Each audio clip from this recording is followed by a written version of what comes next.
Sirajul Haq साहब, नईम साहब and other all distinguished guest. तो बस दो बातें कहने के वो करते हैं ताकि ये सेनेट में जाएं या जहां भी दुनिया में जाएं, ये दो बातें ज़रा पूछ के मुझे बताएं।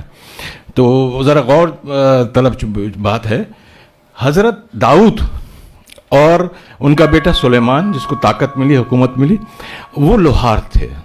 उनका पेशा लोहार का था और नरम कर देते थे लोहा अपने हाथ में।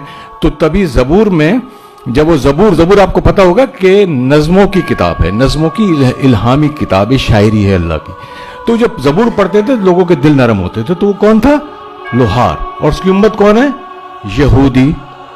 अब दूसरे हमारे मतलब के मानने वाले, दूसरे हमारे जो बड़ी है उम्मत, ये बड़े गौर से सुनना है हम सब ने, वो कौन है?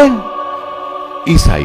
तो हजरत ईसा अपने लूका में जो उनकी मुकद्दस जो अनाजील है, 4 अनाजील, उसमें एक किताब में लिखते हैं, मैं चरावा हूं, चरवाहा, शेपर्ड, बकरियां चराने वाला, वो अपना ये टाइटल बताते हैं।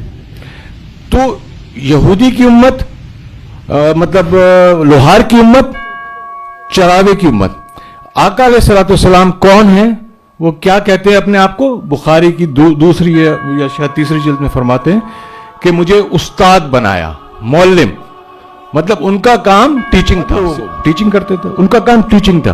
तो सवाल ये बनता है सेनेटर साहब कि चरावे की उम्मत यहूदी कहां है और लोहार की उम्मत जो अपना कहां पहुंच गई, जो ईसाई हैं, और जो मौल्लिम की उम्मत है, जो इल्म देने वाला है, वो दुनिया में सबसे बड़ी, आपको पता है कितनी पढ़ी लिखी।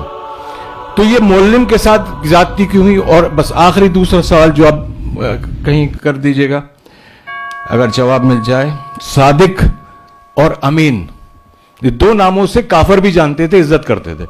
मुसलमान तो करते ही हैं अब आका अलैहिस्सलाम की। सिर्फ ये पूछना है कि सच्चे की उम्मत इतनी झूठी क्यों है और अमीन की उम्मत इतनी चोर क्यों है? Thank you very much.